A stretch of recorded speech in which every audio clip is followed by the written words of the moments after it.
Donc, comme convenu, on a attendu 2-3 minutes que tout le monde puisse se connecter. Bonsoir à tous et bienvenue sur ce webinaire fédéral qui a pour objet la formation et plus précisément la digitalisation de l'acte pédagogique à la Fédération Sport pour tous. On va parler ce soir de formation multimodale. Donc moi, je me présente, je m'appelle Mickaël Barthaud, je travaille au pôle métier formation de la Fédération française Sport pour tous et je suis référent de la qualité des formations. Et avec moi ce soir, nous allons faire cette présentation à deux voix. Donc avec Julien Grignon. Bonjour à tous. Et concernant ma présence aujourd'hui, je vous parlerai un petit peu d'accompagnement au changement pour la réussite de ce projet. On est parti ?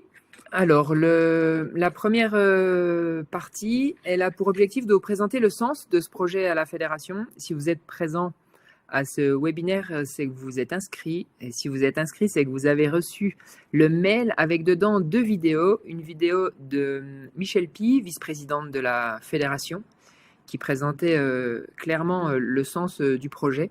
Et une vidéo de Lionel Vialon, qui est détenu adjoint en charge du pôle métier formation et qui avait pour objectif cette vidéo de vous présenter les objectifs de ce projet. Donc bienvenue à ceux qui commencent à nous rejoindre. Donc le sens du projet, c'est répondre à la question, les raisons de ce projet et où on veut atterrir. Donc en fait, c'était faire entrer la formation dans l'ère du numérique. La formation à la Fédération française Sport pour tous, c'est toujours attaché d'être novatrice sur le côté pédagogique de son acte de formation. Et ce projet-là a pour objectif du coup de faire rentrer cet acte pédagogique dans un ère plutôt numérique, en unifiant nos solutions digitales existantes pour créer un écosystème unique et cohérent de la formation. Le deuxième point, c'est en développant une approche multimodale de la formation. On ne va pas passer de formations qui étaient 100% en présentiel à des formations qui seraient 100% numériques en distanciel, en essayant d'être moderne, réactif, attractif et répondre aux besoins des apprenants. Le monde de la formation est un monde qui bouge. Beaucoup de formations sont multimodales à l'heure d'aujourd'hui, donc on essaye de se mettre au même niveau que l'ensemble des autres formations. Et on ajoute aussi également un objectif ou au moins une question sur le lien entre la digitalisation et la transition écologique. Donc voilà pour le sens du projet qui vous était présenté, et si vous n'avez pas eu l'occasion de la voir, je vous invite à la regarder, la vidéo de Michel Pie sur cette thématique-là. Et comme vous le savez, en tout cas pour ceux qui ont participé aux différents travaux ces dernières années, en fait la partie digitalisation de la formation a commencé il y a déjà plusieurs années, et notamment avec l'arrivée de Calliope. C'est-à-dire qu'on a déjà digitalisé en grande majorité tout l'écosystème de la formation. Et quand je parle d'écosystème, je parle notamment sur la partie coordination aujourd'hui.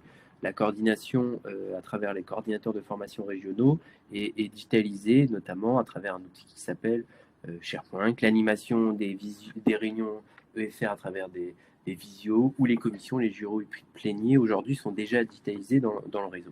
Sur la partie administrative, avec le logiciel Agathe, donc tout est dématérialisé pour le stagiaire, pour le coordinateur et aussi notamment grâce à nos pattes. Et sur la partie communication, où bien sûr on promeut notamment le CQP à travers nos sites internet, les réseaux sociaux, on peut s'inscrire en ligne, etc.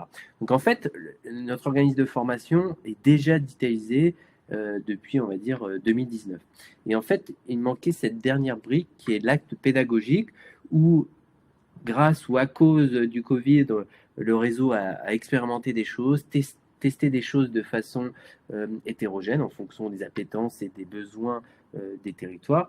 Et là, la logique du projet, comme l'a expliqué Mickaël, c'est vraiment de créer une cohérence globale sur l'ensemble du territoire et pour faire monter le réseau en compétences sur, on va dire, cette nouvelle façon d'approcher l'acte pédagogique au sein de la Fédération Sport pour tous.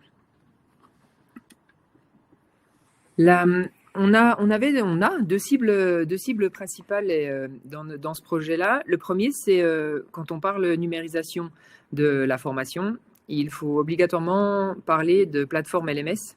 Je vous laisse l'acronyme et je vous laisse le prononcer dans votre tête en anglais. Donc ça, c'est notre premier objectif et notre première cible, chose qui est déjà réalisée, et on est en partenariat avec l'INSEP, avec la plateforme Sportif. Ça, c'était le premier objectif. Et la deuxième, c'est proposer des formations multimodales harmonisées et innovantes sur l'ensemble du territoire. Donc là, c'est vraiment les deux gros objectifs. Et on vous déroulera dans la suite de ce webinaire comment on va essayer d'atteindre le deuxième objectif, qui est la proposition de formation multimodale harmonisée et innovante sur l'ensemble du territoire. Ce n'est pas Mickaël Barthaud et Julien Grignon qui vont faire cela, mais ça sera une équipe numérique qu'on vous présentera dans la suite de ce webinaire et dont certains sont présents ce soir. Donc, les objectifs du projet, pour être un peu plus précis, donc c'est vraiment développer en fait une nouvelle manière d'approcher la formation et de la proposer à l'ensemble de nos stagiaires. Et sur du moyen et long terme, l'idée c'est que l'ensemble de nos formations, quelle qu'elle soit dans cet esprit multimodal. Et quand on dit multimodal, c'est vraiment la complémentarité entre, on va dire, la formation traditionnelle 100% présentielle, avec, bien sûr, tout ce que peut apporter le digital pour l'apprentissage des stagiaires. Et pour ce faire, en fait, on a fixé des objectifs opérationnels dans ce projet-là, et notamment tout ce qui tourne à la partie de l'acte pédagogique, mais aussi autour, notamment sur l'amélioration du suivi des stagiaires pendant et après la formation, parce qu'il y a un enjeu fort au sein du réseau sur ces parties-là. La mutualisation des contenus pédagogiques innovants, donc pour multiplier et diffuser un maximum nos créations. Tracer et faciliter l'accès aux ressources pédagogiques, parce qu'il y a un enjeu auprès de nos stagiaires de pouvoir en fait accéder en permanence sur un temps illimité le contenu qu'on peut proposer lors de nos formations. La partie harmonisation aussi de nos formations, évidemment. Répondre aussi à un besoin des stagiaires. Aujourd'hui, c'est vrai que la grande majorité, en tout cas, il y a une tendance assez forte au niveau de la formation, pas forcément dans notre champ professionnel, mais dans l'ensemble des champs professionnels, c'est qu'il y a un besoin de consommer, entre guillemets, si je peux parler comme ça, la formation sur différents supports. Donc à la fois en présentiel, mais aussi en distanciel, en synchrone ou asynchrone. Bien sûr, on ne peut pas négliger ni ne pas penser à l'impact écologique qu'on peut avoir lorsqu'on déplace sur toutes des cycles de formation, énormément de gens qui sont plus ou moins éloignés des cycles de formation. Donc le digital peut, lorsqu'il est bien fait, diminuer en tout cas cet impact. Et bien sûr, parfois, certains financeurs nous suggèrent très fortement d'avoir cet état d'esprit, on va dire, multimodal. Les critères de réussite de ce projet qui a été écrit depuis quelques mois déjà. Donc, c'était la création minimum de 7 heures de contenu de formation digitalisée, avec comme objectif de se concentrer sur la formation que l'on dispense le plus au sein des différentes EFR du territoire. C'est le CQP ALS. L'engagement des régions et des équipes de formation régionales pour accompagner leurs équipes à faire évoluer leurs pratiques professionnelles sera également pour nous un incontournable qu'on a chiffré, en essayant d'avoir un maximum de comités régionaux et d'équipes de formation régionales qui puissent s'insérer dans ce projet-là. Mise en place de ces nouvelles pratiques professionnelles par les formateurs, pareil, c'est une donnée plutôt quantitative, et au lancement de la formation, on souhaiterait que plus de 50% des personnes soient formées, des formateurs soient formés. Et là, évidemment, on comptera sur les CTR, sur les responsables de FR, pour pouvoir présenter le projet, pouvoir diffuser le replay de ce webinaire, pour pouvoir en parler en réunion, pour que ce projet fasse son petit bout de chemin dans la tête de tout le monde, parce que ça aura des impacts sur l'ensemble des membres du réseau. Maintenir le nombre d'animateurs formés dans le réseau Sport pour tous, c'était effectivement un incontournable. Le but, à minima, c'est pas d'en avoir moins. Et du coup, cette digitalisation de 7 heures minimum des contenus aurait pour conséquence directe d'augmenter le temps d'accompagnement plutôt qualitatif des stagiaires. Le but n'est pas d'avoir un module de 7 heures digitalisé et que le formateur qui faisait ces 7 heures, ou les formateurs ou les formatrices qui étaient en face à face pédale lors de ces 7 heures-là, soit allégé de ces 7 heures, mais plutôt avoir des missions liées à l'accompagnement des stagiaires. Ça, c'était les incontournables des critères de réussite du projet. Et après, on avait donc du coup des critères de réussite plutôt secondaires. C'était de digitaliser au moins 2 formations. Donc, je vous ai parlé de la formation CQP et ALS en premier. Et la deuxième, c'était l'idée aussi de digitaliser Forme plus Sport. Isabelle Taïl du pôle accompagnement territorial travaillait sur la refonte de ce dispositif Forme plus Sport. Et donc, du coup, on voulait faire ça en complément et le calendrier nous a amené à le faire plutôt en amont. Et on a déjà avancé et un peu travaillé sur cette formation Forme plus Sport que vous découvrirez sous sa forme digitalisée, multimodale, à partir de janvier 2024. Le niveau d'acceptation des formateurs sur ces nouvelles pratiques professionnelles, c'est quelque chose qui sera aussi évalué par des questionnaires et plutôt sur ce que vous a dit Julien en début de webinaire, sur tout ce qui est lié à l'accompagnement au changement. Le niveau de satisfaction des stagiaires au moins équivalent à la version 100% présentielle. Le niveau de satisfaction des stagiaires dans les enquêtes qui sont envoyées soit à chaud, soit à 6 mois est plutôt très bon. Et donc, il n'est pas question qu'il soit moins bon parce qu'on a digitalisé une partie de la formation. Et un dernier critère de réussite plutôt secondaire, c'est de s'attacher à au moins faire une publication de communication en externe sur ce projet le plus régulièrement possible. Et là encore, c'est Julien qui a la manette de ce critère de réussite secondaire dans la stratégie du changement. Alors là, on vous présente le calendrier du projet qui a commencé déjà il y a plusieurs mois et qui va s'étaler jusqu'en, comme vous voyez, jusqu'en 2026. Et entre-temps, il va y avoir plusieurs étapes, et notamment une des étapes assez fortes qui va commencer dès le 15 décembre. Vous verrez, on a un calendrier un petit peu plus détaillé qu'on vous présentera juste après. Mais l'année 2024 va être consacrée notamment à la conception et au développement de ceux ou ces modules multimodaux pour le CQP en tout cas, dans un premier temps. Et ensuite, donc ça, on va dire que c'est le premier semestre 2024 et au deuxième semestre 2024 qui touchera là l'ensemble du réseau où on va faire monter en compétence l'ensemble des collègues, des équipes EFR sur les territoires pour déployer à l'utilisation de ces nouvelles pratiques professionnelles et de ce nouvel outil. Alors, avant de passer à cette diapo-là, on va boire un coup. Première chose. Et la deuxième, est-ce que c'est bon pour vous pour cette première partie? Donc, les échanges sur ces webinaires, c'est un peu particulier. C'est que, un, on ne vous voit pas. Et deux, les seuls échanges qu'on peut avoir, ils sont liés aux questions que vous pouvez poser dans le chat. Donc, si c'est bon pour tout le monde, on y va. S'il y a des personnes qui veulent qu'on revienne sur un des éléments cités auparavant, on y revient. S'il n'y a pas de manifestation, on continue la présentation. N'hésitez pas à interagir et à nous couper via cet élément-là.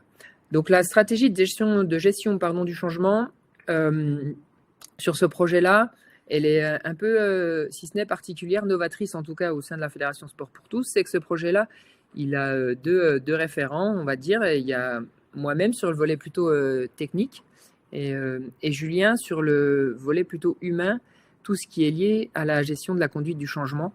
C'est un projet qui va quand même, et on le verra dans les diapos qui suivent, impacter l'ensemble des membres du réseau. Et l'objectif, c'est quand même que tout le monde soit au clair avec ce changement et surtout à l'aise avec ce changement. Vous verrez dans les suites du projet que l'idée, c'est d'aller jusqu'à la formation des formateurs qui seront amenés à être au cœur même de ce processus de formation multimodale. Et pour rentrer dans le vif du sujet, pour aussi compléter ce que a dit Michael, en fait, là, sur cette diapo, vous voyez un petit peu les différents groupes qui vont être impactés par le projet. Hein. Voilà, c'est la formation au sein de la fédération, je parle du réseau dans son ensemble, et quand même une organisation assez conséquente qui touche quand même pas mal de monde, qui va de la direction de la fédération, on parle de nos élus et des membres de la direction technique, le pôle administratif fédéral avec les pôles territoriaux, bien sûr le pôle formation qui se déroule, qui se descend jusqu'au niveau des comités régionaux avec les coordinateurs de FR et bien sûr les équipes de formation de formateurs. Donc, ce qui représente quand même un petit nombre de personnes qui vont être impactées par ces évolutions de la formation. Et l'idée, c'est de bien prendre en compte sur chaque métier comment on peut accompagner que ces évolutions de compétences se passent dans tous les aspects positifs, c'est-à-dire l'apprentissage de nouvelles compétences, de nouveaux savoir-faire, de nouvelles méthodes de travail et aussi des nouvelles relations dans les échanges de travail en sein de toutes les équipes du réseau global.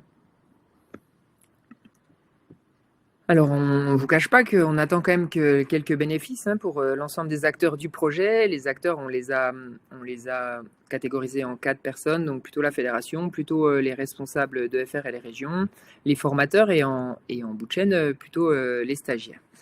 Les bénéfices qui sont présentés, je me permets de vous le rappeler dans la vidéo de Lionel, on a attiré de nouveaux stagiaires au niveau fédéral, harmoniser nos contenus, rendre plus efficients les dispositifs de l'organisme de formation.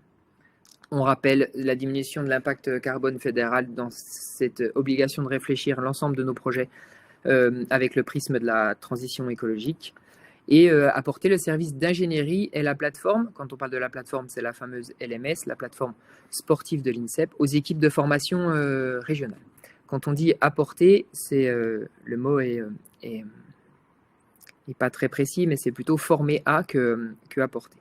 Les régions et les responsables de FR. Donc, l'objectif de nouveaux stagiaires est le même. Diminuer les charges financières, c'est effectivement une possibilité de ces modules de formation multimodaux, et notamment en asynchrone.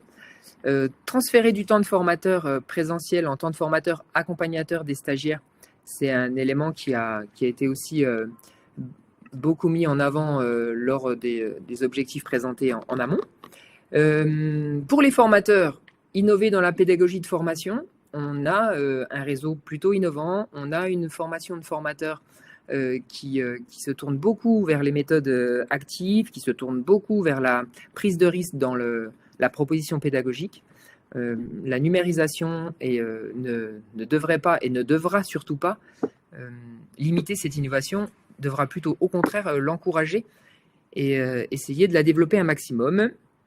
Le développement de nouvelles compétences, in fine, ça sera obligatoire et permettre d'avoir un meilleur taux de réussite pour les stagiaires. Chaque stagiaire en formation a des contraintes. Souvent, l'histoire du temps, de la présence remonte assez souvent. On espère du coup que quand les personnes auront quelques heures digitalisées, numérisées, ils pourront les voir et les revoir et les revoir et ça leur permettra de pouvoir remplir les compétences demandées dans l'acquisition du diplôme. Pour les stagiaires, être autonome dans leur rythme d'apprentissage, c'est le même argument que ce que je viens de vous présenter. L'équilibre entre vie professionnelle et temps de formation, c'est quelque chose qui ressort aussi assez souvent. Et d'être davantage accompagné par les formateurs, d'avoir une relation avec le formateur un peu plus directe, même si, comme on vous a expliqué, l'objectif c'était 7 heures. Il y a une équipe numérique qui va travailler sur cette numérisation des contenus et sur cette formation multimodale. Si d'aventure il y en a 10, 12 ou 14, on ne s'arrêtera pas. Si matériellement on a le temps, on le fera avec plaisir. Voilà pour les bénéfices par rapport aux différents acteurs de ce projet. Et comme on l'a évoqué depuis le début de la présentation, la fédération, comme à son habitude dans les projets et notamment dans celui-ci, a décidé de coporter ou faire coporter la réflexion, en tout cas avec un maximum de parties prenantes, comme vous avez pu voir les fameux groupes impactés que je vous ai présentés tout à l'heure. Donc l'idée, on a essayé de constituer un groupe qui était représentatif au maximum de l'ensemble des acteurs et des parties prenantes des différents métiers de la formation au sein du réseau pour avancer collectivement sur une solution partagée. Donc là, vous avez les participants avec les régions qui vont nous accompagner durant toute l'année 2024 pour à la fois monter en compétences, réfléchir à la conception de ce module et à sa création. Voilà. Et on vous a mis un petit peu un ordre d'idée du nombre de travail que ça va concerner par toutes ces personnes-là, en plus de Michael et moi. Donc on part sur 12 jours en collectif pour avancer sur le sujet. Merci aux membres de cette équipe d'être présents et dans l'équipe et présents ce soir sur ce webinaire. Avec qui on y va? Ça a déjà été évoqué en filigrane. On y va avec des partenaires, on y va avec l'INSEP qui nous fournit la plateforme sportive que vous aurez l'occasion de voir assez rapidement, comme je vous ai dit, à partir de janvier 2024 avec la mise en ligne de la formation Forme Plus Sport.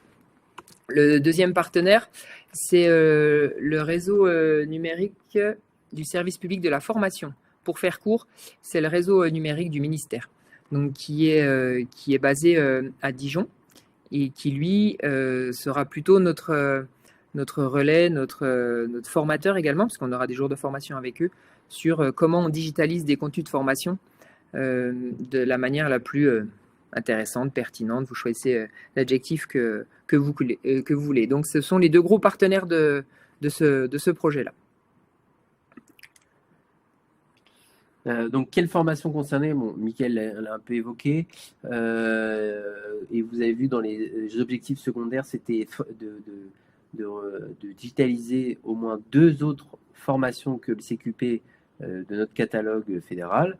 Et ben donc on a commencé un peu par là avec Forme Plus Sport qui va sortir là en janvier 2024 hein, sur le premier, sur l'APS PM, alors pas MP, c'est PM, donc prescription médicale, qui lui sera réalisé en premier semestre 2024, sachant que ça serait une importation d'une plateforme qu'on utilise actuellement. Ça sera un transfert et puis on en profitera pour améliorer les dispositifs et notamment sur la partie positionnement. Et ensuite, le CQP et la date, comme je vous l'ai montré tout à l'heure, le lancement officiel, en tout cas de l'utilisation de cet outil par l'ensemble du réseau, sera mis à disposition à partir du 1er janvier 2025. Je vote coupable pour l'APS PMMP. Le calendrier qu'on va vous présenter par la suite en beaucoup plus détaillé, mais on va passer, on va aller relativement assez vite, mais c'est pour que vous ayez bien en tête les différentes phases. On a 4 phases, on a la présentation du projet et la montée en compétences, on a la conceptualisation du contenu pédagogique, on a le développement du contenu sur la plateforme LMS, et on a en dernière phase, en bout de projet, la formation du réseau et le déploiement de tout ça sur l'ensemble du territoire. Donc le premier temps, c'est vraiment là le temps qu'on passe avec vous de présentation et d'information auprès de l'ensemble des acteurs de la formation du réseau. L'idée, c'est que vous soyez informés de ce qui va se passer dans les prochaines années, clairement, parce que c'est un projet qui va durer plusieurs années à la fois de conception, de déploiement et de montée en compétences du réseau, parce que c'est notre objectif. Donc vous informer dans un premier temps, et surtout aussi, c'est pas quelque chose auquel on peut dire, bah voilà, on peut être autodidacte et apprendre tout seul. Nous, on a fait le choix d'être accompagné par des experts, en fait, qui ont l'habitude, à la fois sur la solution, on va dire, plateforme, outil, voilà, et sur la partie, on va dire, conception pédagogique. Voilà, c'est vrai que ça peut être un peu étonnant de dire qu'il y a des ingénieurs en pédagogie de formation digitale. En fait, ça existe, c'est un métier assez nouveau. Et donc, on veut monter en compétence sur ces parties-là pour nous ouvrir à des nouveaux horizons et à être créatifs et donc innover dans notre offre de formation à l'avenir. La seconde phase, c'est celle qui est liée à la conceptualisation du contenu pédagogique. On a un CQP-LS de 161 heures en face-à-face péda, réparti en, si je ne dis pas de bêtises, 23 jours de 7 heures. Le groupe de travail, l'équipe numérique qui vous a été présentée juste en amont, devra se positionner sur quel contenu on digitalise, quel contenu on numérise, quels sont les intérêts à en digitaliser certains, quelles sont les contraintes d'en digitaliser d'autres. Donc ça sera vraiment le gros du travail sur le 19 et 20 mars, c'est-à-dire qu'est-ce qu'on digitalise et comment on l'articule avec le reste de la formation. Et dans cette deuxième partie de conceptualisation du contenu pédagogique, vous n'êtes pas sans savoir que la formation à la fédération est organisée avec des pôles administratifs territoriaux et avec un logiciel qui s'appelle Agathe et qui gère l'ensemble des stagiaires qui sont sur le CQPLS. Donc là, ça sera aussi de construire un parcours administratif pour ces pôles administratifs territoriaux par rapport au contenu pédagogique qui aurait été décidé à digitaliser. Donc là, on sera presque à l'été. Et là, l'idée, c'est qu'on aura donc décidé collectivement quel contenu on veut digitaliser du CQP. On aura réfléchi à peu près à l'arborescence, l'articulation entre le présentiel et la partie, on va dire, digitale de la formation sur nos choix. On aura en tout cas créé l'architecture. Donc, à la suite de ça, on sera dans la phase de développement du contenu, donc avec différents niveaux. Celui que le groupe numérique, donc le groupe de travail, pourra réaliser lui-même avec nos propres outils, etc., avec des vidéos, des questionnaires, etc., en ligne, des outils qu'on aura appris à maîtriser. Et aussi, on sera accompagné par aussi une équipe de professionnels pour créer un contenu plus qualitatif. On pourra aussi insérer dans ce nouveau module de formation. L'idée, c'est vraiment de créer quelque chose d'innovant, mais aussi d'attrayant. On va essayer de trouver un équilibre là-dessus. Et puis ensuite, une fois qu'on aura créé le contenu, etc., c'est de l'intégrer dans la plateforme et la tester pour s'assurer que tout fonctionne. Donc normalement, d'ici l'été 2024, la partie conception et déploiement, en tout cas sur la plateforme, devra être finalisée. Et la dernière phase, donc plutôt la phase de formation du réseau et de déploiement, commencera à la mi-septembre, si on tient le... Non, c'est pas si on tient, c'est comme on tient le planning, commencera à la mi-septembre et s'étalera jusqu'à 2025. L'objectif du projet, c'est vraiment l'appropriation de l'ensemble de ces contenus-là par les équipes de formation régionale, puisque c'est elles qui vont les utiliser. Donc là, on est plutôt sur un projet de transfert de compétences qui aura lieu à partir d'octobre 2024. Donc on verra quelle forme ça prendra. Mais l'idée est quand même que ça arrive jusqu'aux formateurs des équipes de formation régionale. C'est pour ça que je répète qu'on compte un peu sur vous pour en parler de ce projet-là, parce que si le formateur il arrive en octobre 24 et puis qu'on le forme à quelque chose dont il n'a jamais entendu parler, ça va peut-être poser problème. Et après, on aura la période, bien évidemment, à partir de janvier 2025, de la mise en place de ces formations multimodales CQPLS sur l'ensemble du territoire ou le plus grand nombre d'équipes de formation régionale possible.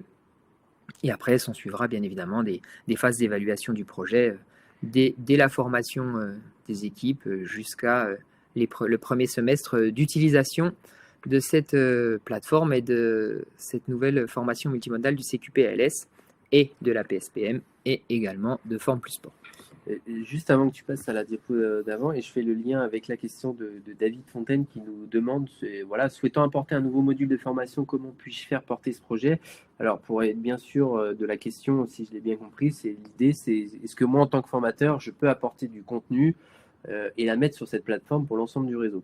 Alors, comme vous l'avez vu dans la logique du projet, on a fait le choix déjà de centraliser la formation pour tester. En fait, on veut payer pour voir, en gros.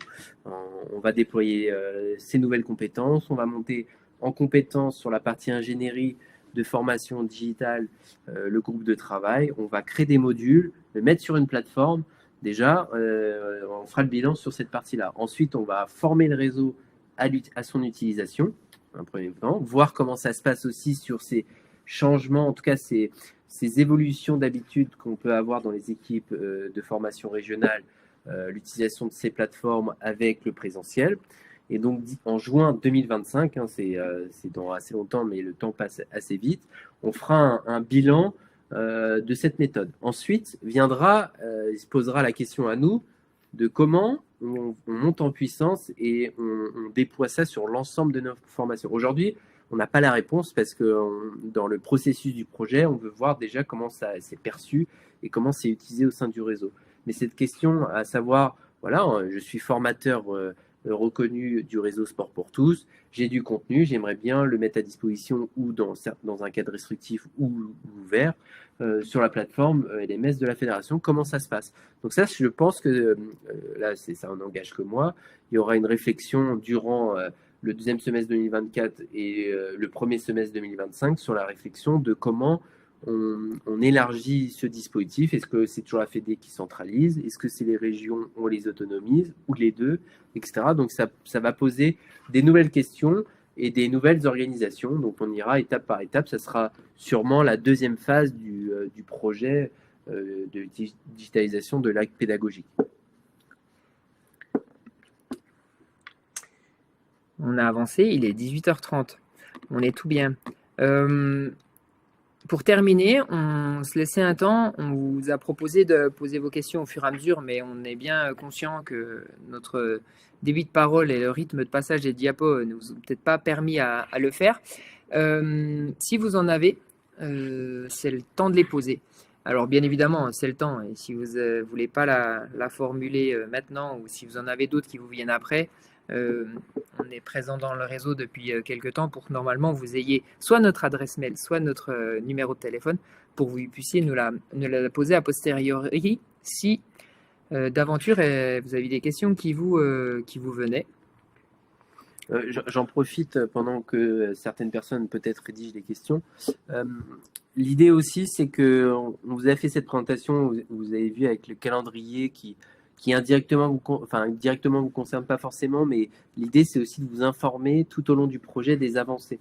Et dans ce cadre-là, on fera une newsletter spécifique tout au long du projet, donc durant toute l'année 2024, pour vous informer des avancées, des choix que le groupe de travail aura pu proposer, et aussi vous mettre à contribution aussi de façon collective, peut-être avec des questionnaires qu'on vous proposera, etc. Donc l'idée, c'est aussi que vous soyez aussi participatif à votre manière dans cette évolution du projet de l'acte, de la digitalisation de l'acte pédagogique au niveau de la Fédé. Merci Julien.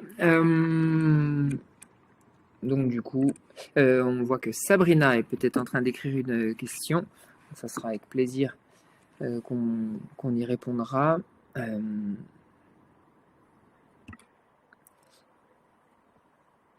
La question de Sabrina. Les coordos formateurs seront-ils sondés dans la sélection des contenus qui seront à digitaliser dans le cadre du CQP ALS? Donc, je vais reprendre les éléments de la réponse de Julien tout à l'heure.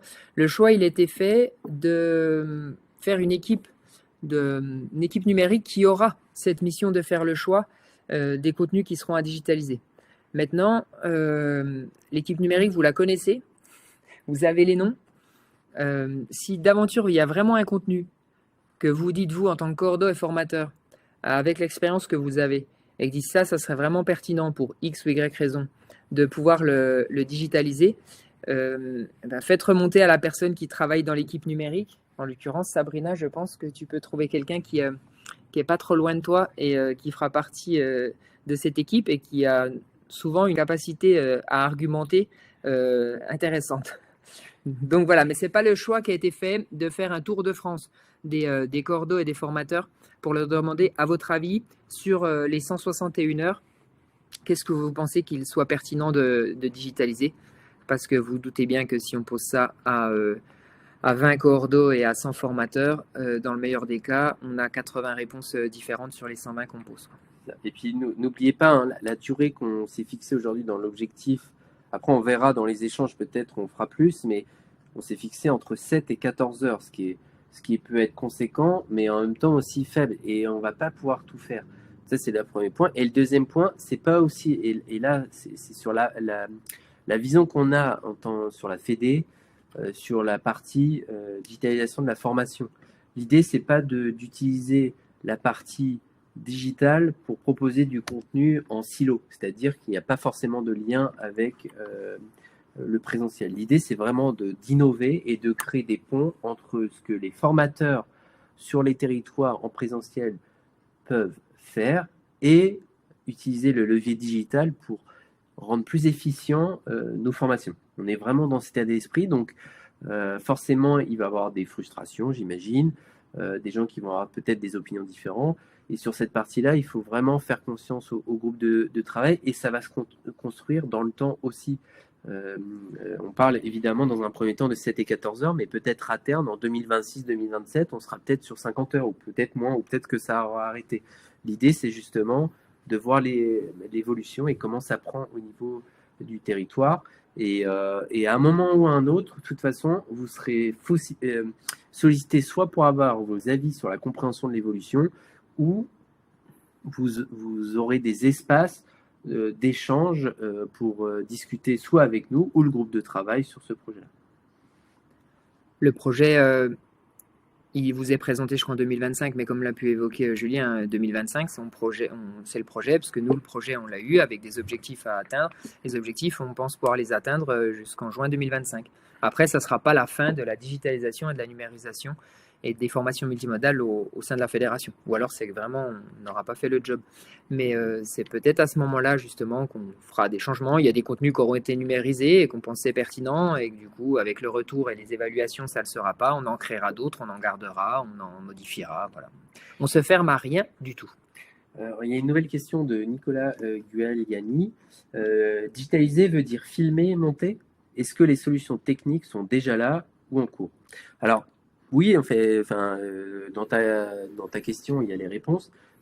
Tout est possible, en fait, et voir même, il y a des choses que nous, avec Mickaël, quand on a commencé à creuser, il y a même l'intelligence artificielle dedans, donc, et pas qu'un peu. Donc, en fait, l'idée, il y a nos limites. L'avantage, c'est comme sur le présentiel, on va faire ce qu'on veut. Et on pourra être aussi créatif qu'en présentiel.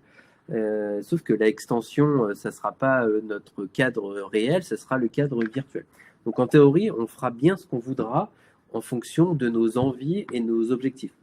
Donc ça peut être filmé, monté, utiliser des avatars numériques, utiliser une intelligence artificielle, etc., etc.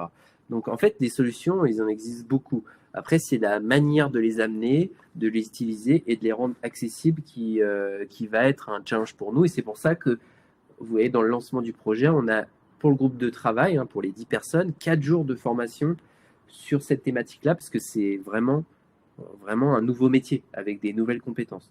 Donc, on est vraiment sur cette posture-là, dans une phase d'apprentissage.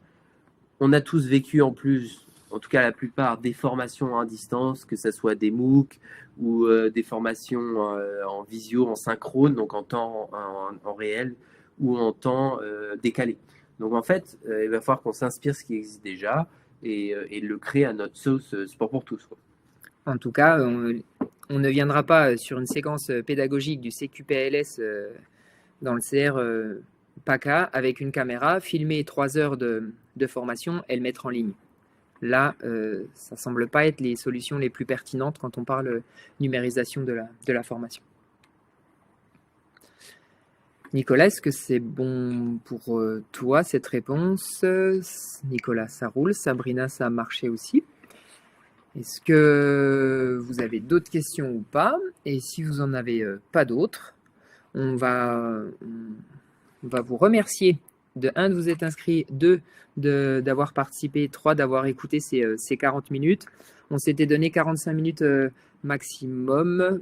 On a tenu notre objectif. J'espère que cette présentation vous a permis à certains d'éclairer un peu la vision qu'ils avaient de ce projet-là. Et pour les autres qui avaient déjà entendu tout ou partie des différents objectifs et des bénéfices, que vous ayez commencé à bien vous imprégner de tout ce projet. Yes, passez une bonne soirée et vous allez bientôt avoir de nos nouvelles dans des newsletters où on vous sollicitera dans des questionnaires pour avoir un peu vos avis sur le sujet. Merci beaucoup. Bonne soirée à toutes et à tous.